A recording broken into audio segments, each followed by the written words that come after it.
Salut à tous et à tous, c'est Farouk, j'espère que vous allez bien. C'est un véritable plaisir de vous retrouver aujourd'hui pour une nouvelle vidéo. Cher Moldu, cher sorcier, cher sorcière. Pour ne rien vous cacher, j'ai mis un peu de temps pour écrire cette vidéo parce qu'elle est très importante et je voulais vraiment qu'elle soit le plus élaborée possible. Bien évidemment, je ne vais rien changer à mon style.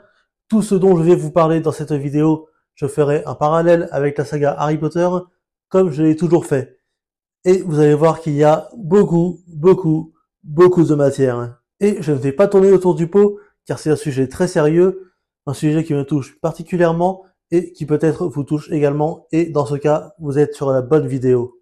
Vous savez, dans la vie, il arrive un moment où, quand on fait le point, on se rend compte qu'on est passé à côté de certaines choses.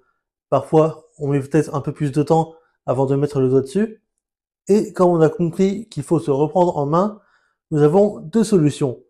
Soit on continue dans se laisser aller et on ne change rien afin de rester dans sa zone de confort, soit on change ce qui doit être changé et on se donne les clés pour y parvenir.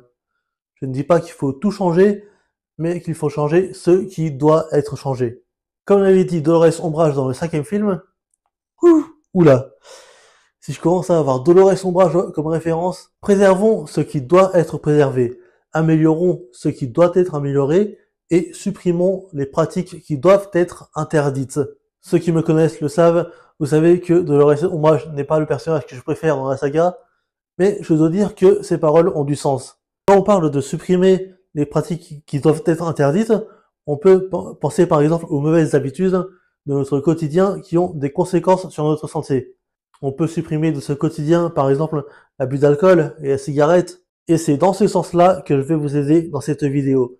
Je vais vous donner les clés pour reprendre votre vie en main.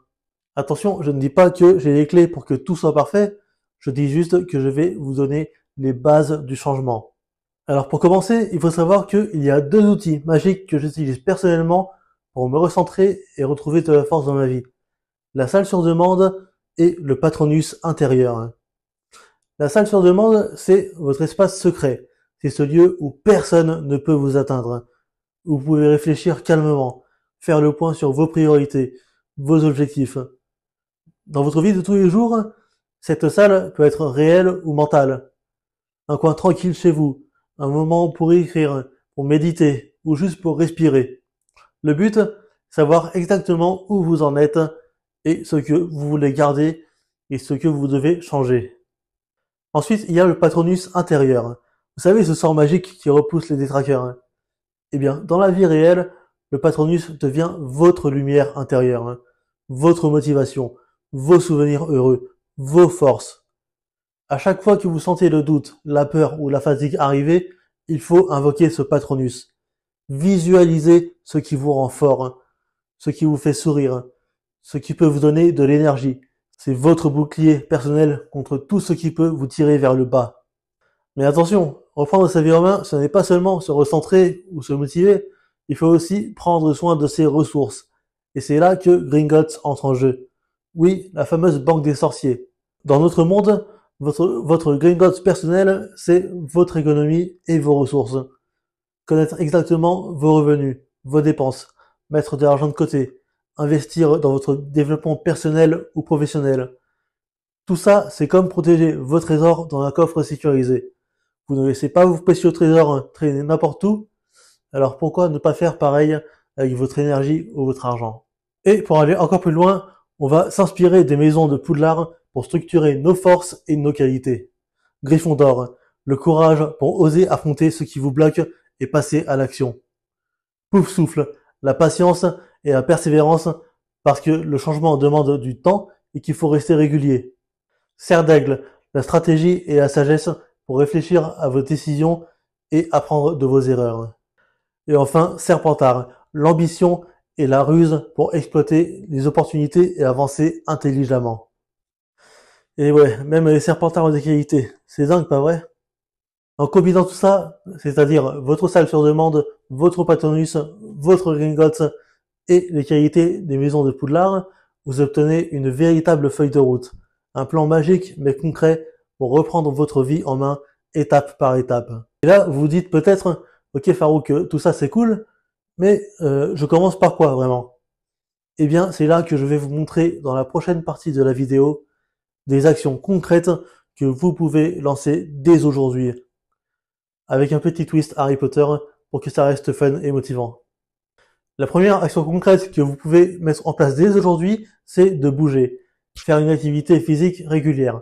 Alors attention, je ne vous dis pas de devenir des sportifs de haut niveau, le but ce n'est pas de ressembler à Tipo InShape, mais simplement de ne pas tomber dans la sédentarité. Parce que la sédentarité, c'est l'ennemi numéro 1 de notre plan de reprise en main. Prenons un exemple dans Harry Potter, Oncle Vernon. Vous vous souvenez, le mec était directeur d'une entreprise qui s'appelle la Grunix. C'est une entreprise qui fabrique des perceuses. Et franchement, quand on voit à quoi ressemble Vernon Dursley, s'il vend des perceuses, c'est sûr qu'il n'a pas percé dans le sport. Blague à part, bouger un peu chaque jour, ça change tout. Ça peut être de la marche, quelques exercices à la maison, un peu de course ou même une activité qui vous amuse. Danse, vélo, natation, peu importe.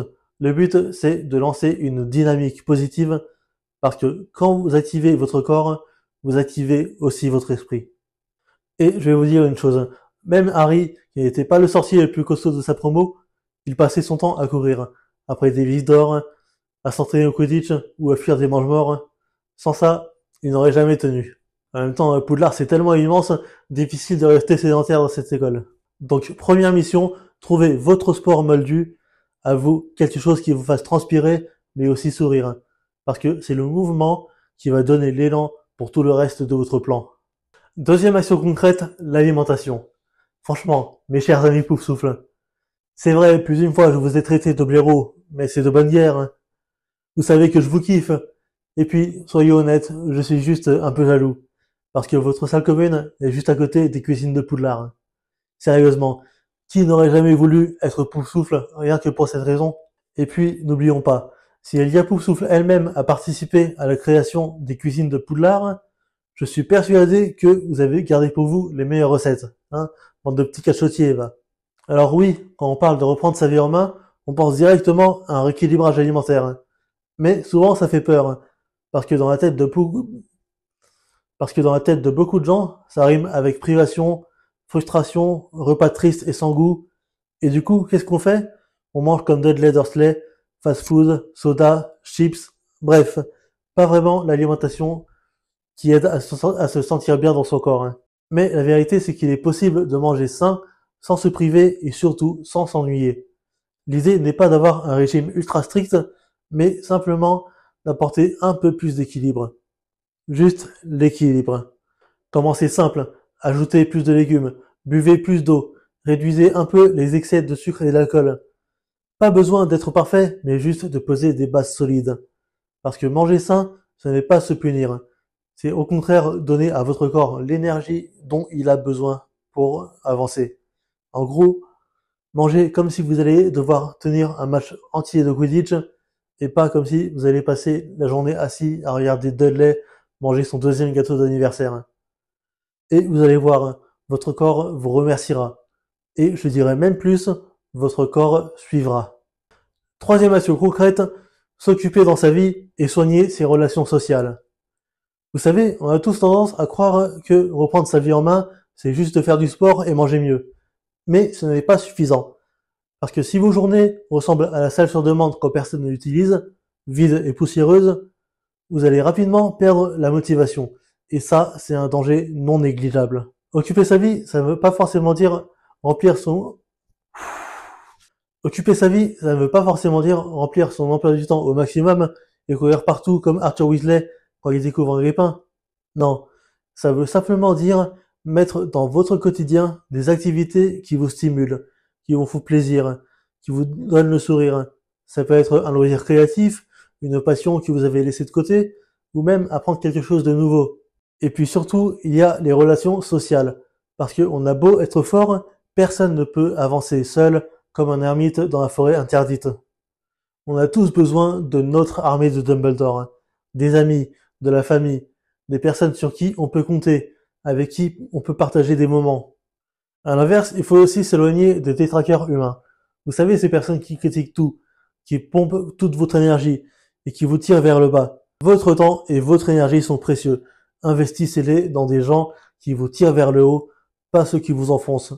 Je vous avais parlé tout à l'heure de votre Patronus. c'est dans ces moments-là où il est important. En clair, occupez votre vie de choses qui vous nourrissent vraiment et entourez-vous des personnes qui croient en vous. Parce que si Harry a réussi à tenir face à Voldemort, c'est aussi parce qu'il n'était pas seul.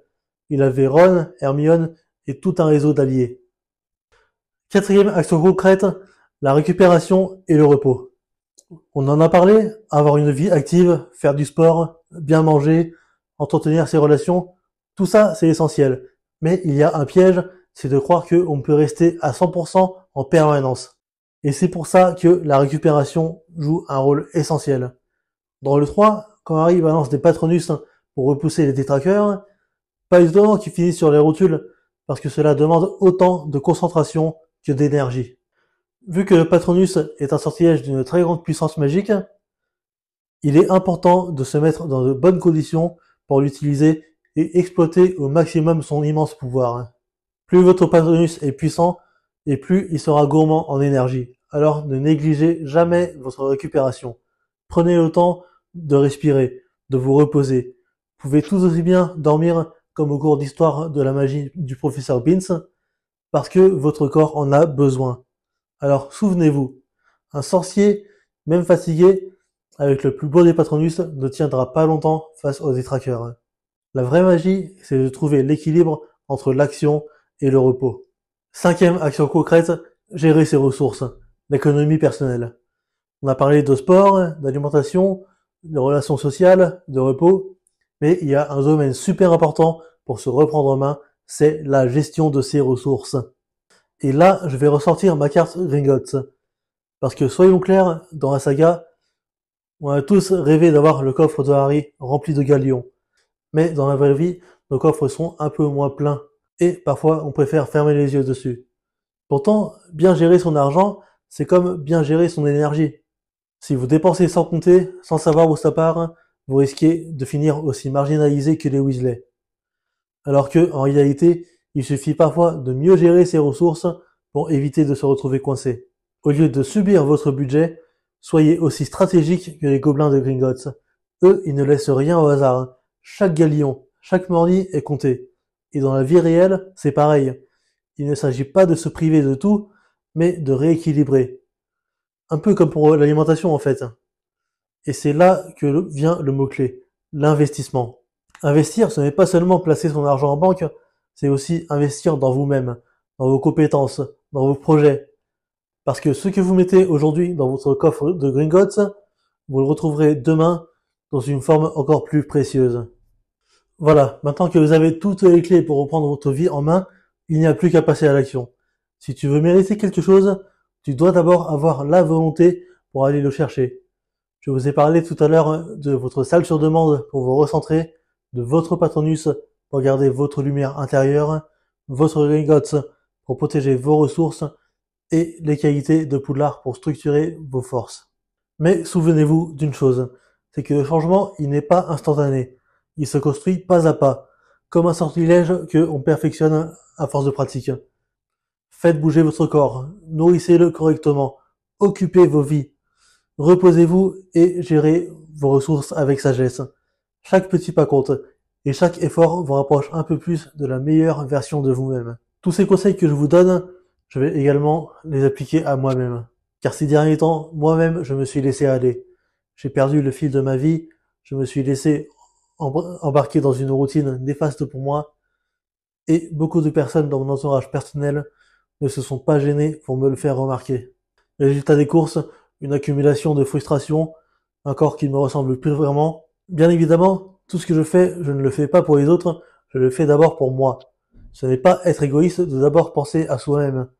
C'est surtout une condition pour être pleinement disponible et authentique pour les autres. Si je devais conclure avec une phrase, je dirais ceci. Si tu te bats pour tes rêves, alors tes rêves se battront pour toi. Et voilà les amis, c'est tout pour cette vidéo, j'espère qu'elle vous a plu. N'hésitez pas à liker cette vidéo en masse et à la partager également. Abonnez-vous également à ma chaîne si ce n'est pas déjà fait. C'est beaucoup de soutien pour moi, pour ma chaîne, et ça ne coûte rien. Pensez également à activer la petite cloche pour ne manquer absolument aucune de mes vidéos. Je vous attends également dans les commentaires. Vous savez que je lis avec plaisir tous vos commentaires. Je vous fais de gros bisous. Je vous dis à très vite pour une prochaine vidéo. En attendant, prenez tous soin de vous. Sinon, je me fâche. Allez, ciao!